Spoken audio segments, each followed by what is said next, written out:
तो तीसरा कदम चलने के लिए वर ने कन्या से कहा कि मेरे साथ तीसरा कदम चलिए। पहला कदम किस लिए चला था? किस लिए चलने के लिए कहा था? अन्न की बढ़ोतरी के लिए। और दूसरा कदम किस लिए चला था?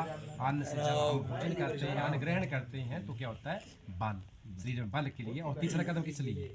जब बल है, शरीर में बल होगा तो हम धन अर्जित करेंगे, पैसा कमाएंगे। तो धन की बढ़ोतरी के धन अर्जित करने के लिए, धन की बढ़ोतरी के लिए, वृद्धि के लिए तीसरा कदम जो है वर कन्या को चलने के लिए कहता है।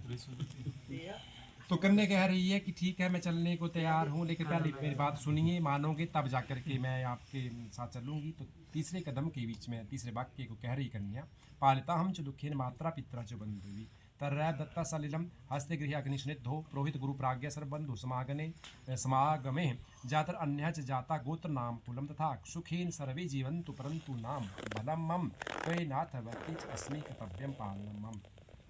तीसरे वाक्य के बीच में कन्या कह रही है कि मेरे माता पिता ने मुझे बड़े कष्टों से पाला है। क्योंकि बेटी का जब घर में जन्म होता है तब से माता पिता को चिंता शुरू हो जाती है। बचपन से लेकर जैसे जैसे पढ़ाते लिखाते माता पिता पालते पोसते बड़ी बेटी हो जाती है एकदम से, और चिंता माता पिता की रहती है कि हमारी बेटी अच्छे घर में जाए, अच्छा घर परिवार मिलना चाहिए। इस ज़माने के बीच में, इस कलयुग के बीच में, इसमें अच्छा वर मिलना बड़ा मुश्किल है, अच्छा घर परिवार मिलना बड़ा मुश्किल है। तो इस प्रकार से चिंता माता पिता को सताती रहती है और कह रही है कि मेरे माता पिता ने बड़े कष्टों से पाला है। क्योंकि माता पिता भूखे भी रह जाते हैं, बच्चों के लिए खुशियों के लिए स्वयं कष्ट झेलते हैं, अपनी खुशियों को का दम घोट लेते हैं, लेकिन अपने बच्चों को भी उनको दुख नहीं पहुँचने देते। तो कन्या कह रही कि मेरे माता पिता ने बड़े प्रेम कष्ट से मुझे पाल पोस कर बड़ा पढ़ा लिखा करके बड़ा कर दिया। और उन्होंने क्या किया? मेरे माता पिता ने क्या किया? अग्नि जलाई, अग्नि को साक्षी मान। ये ब्रह्म विधि का विवाह जो है हमारा, ये 5 तत्वों को इसके साक्षी माना गया है।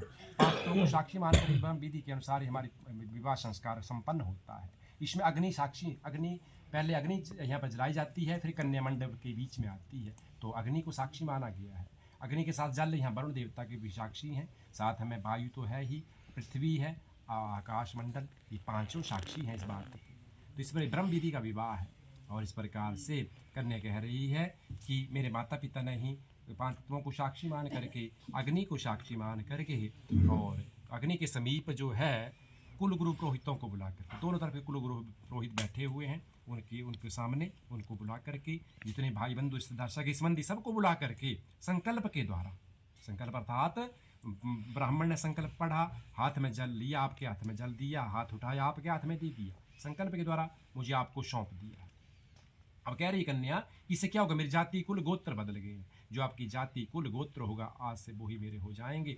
तो ये कह रही है अपने माता पिता के लिए, अपने मातृ पक्ष के लिए कह रही है कन्या कि मेरे जितने भी संबंधी हैं, मेरा मायका है, माता पिता, मेरा परिवार, जो मेरा मातृ पक्ष है, सारे सुख से रहें, सबके लिए आशीर्वाद, शुभ आशीष दे रही है कन्या कि मेरा पूरा मायका सुख से रहे, आशीष देती हुई कहती है। और भर से कह रही है कि मेरे में कोई बल नहीं है, क्योंकि स्त्री को अबला माना गया है, तो मेरे में बल नहीं है।